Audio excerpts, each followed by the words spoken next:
Mesdames, Messieurs, bonjour. Qui a dit qu'il faut la signature d'une démission d'un président déchu pour valider un coup d'État? Mesdames, Messieurs, c'est un réel plaisir pour nous de vous retrouver dans ce numéro d'édito décryptage en ce jour, lundi 25 septembre 2023. Depuis l'avènement du 26 juillet au Niger, les langues se délient autour de l'épineuse question par rapport à l'officialisation, à la confirmation et à la validation de ce coup d'État. C'est pourquoi il est important pour nous de faire cet édito pour éclairer l'opinion publique nationale et internationale, pour certains un rappel et un éclaircissement pour d'autres. Selon Larousse, un coup d'État, c'est l'action de force pour renverser les pouvoirs publics menés par une fraction de gouvernants. Dans le cas précis, ce qu'il convient de souligner, il ne s'agit pas de demander l'avis du président en exercice ou même de le négocier pour qu'il accepte de quitter.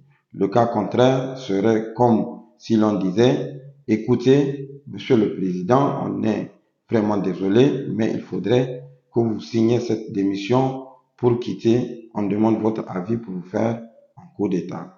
Selon vous, qui, dans de telles circonstances, accepterait de signer une quelconque démission? S'il faut alors l'avis du patron pour le renverser, allons-nous encore parler de coup d'État? Un coup d'État n'est pas un amusement, ni un jeu, ni une blague, encore moins de la plaisanterie. Pour dire qu'il faut forcément la signature du dirigeant renversé pour qu'il quitte le pouvoir. Dans la plupart des cas, l'on assiste à des massacres et la perte en vies humaines. La perte en vies humaines, c'est le lieu de féliciter les nouvelles autorités du Niger pour avoir épargné la vie de tous ceux qui pourront la perdre en cas de conflit. Mais aussi, il est à rappeler à tous ceux qui insistent au retour du président déchu, M. Mohamed Bazoum, qu'ils n'ont aucun amour ni de bonnes intentions pour lui, car l'on ne saurait savoir ce qui pourrait arriver en cas d'intervention pour sa libération. Le fusion de sang évité par les militaires sera provoqué par ces personnes qui seront seuls responsables des tueries et de la barbarie qui s'y installeront, notamment M. Macron de la France, accompagné de ses alliés, non pas la CEDEAO, mais certains individus, encore moins leur pays et leur peuple. Ceux-là même qui utilisent la CEDEAO comme un bien personnel, qui continuent à s'engager à leur propre nom pour la défense de leurs intérêts égoïstes et personnels contre les vrais panafricanistes qui luttent pour la libération des peuples africains et des jougs coloniaux.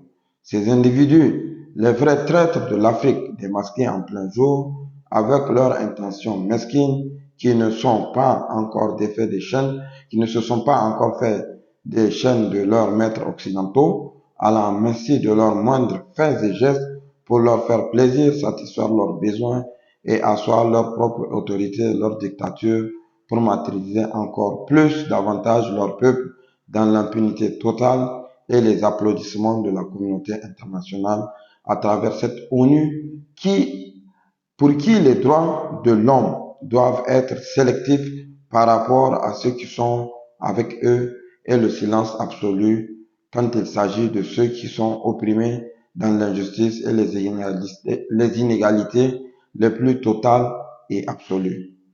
En ce qui concerne le coup d'État, aucune loi, aucun décret ou autre document légal ne précise sa modalité ni son fonctionnement. C'est un coup de force qui intervient à l'issue d'un événement de renversement ou de prise de pouvoir par la force par des personnes qui jugent utile de le faire pour des raisons précises. C'est pourquoi M. Macron devrait digérer, accepter et comprendre que la signature d'un document suivi de déclaration de démission n'est qu'une autre forme de coup d'État modèle 2.0 à l'ère de l'évolution des mentalités humaines pour éviter des effusions de sang auxquelles il veut mener le Niger. Cette signature, suivie des déclarations de démission, n'est régie par aucune loi ni décret pour sa validité. Dans ce cas, deux questions se posent. Soit l'on légalise le coup d'État pour qu'à l'avenir, la déclaration suivie de la signature d'une démission se fasse conformément à la loi, ou alors que l'on accepte le coup d'État quand il intervient au moment où même il arrive.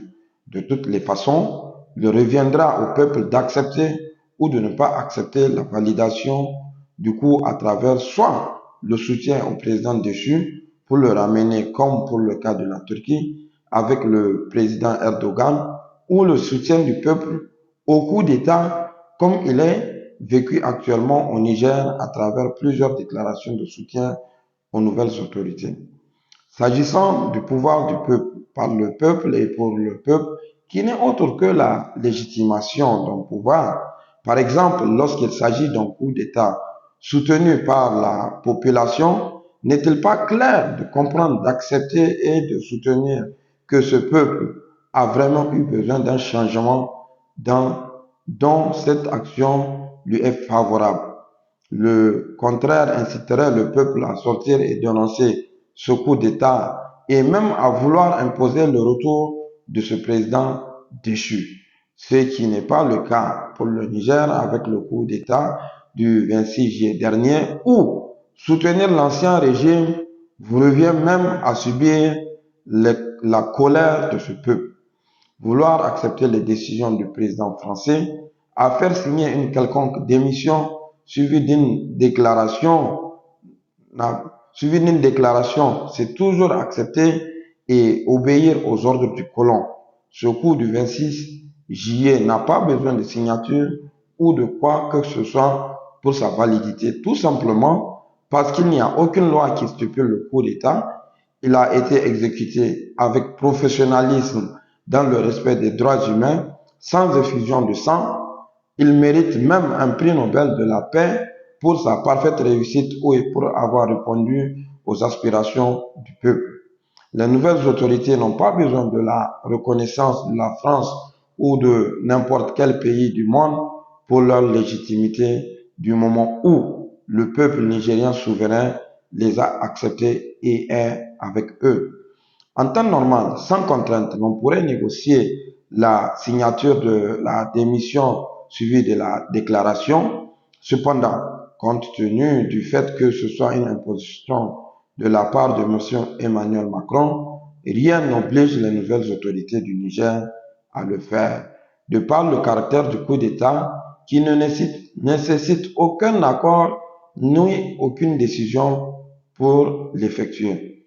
Chers auditeurs, chers web spectateurs, c'est ici que s'arrête et prend fin notre numéro d'aujourd'hui. Rendez-vous à la semaine prochaine pour un nouveau numéro d'édito décryptage avec votre Web TV Niger Matin.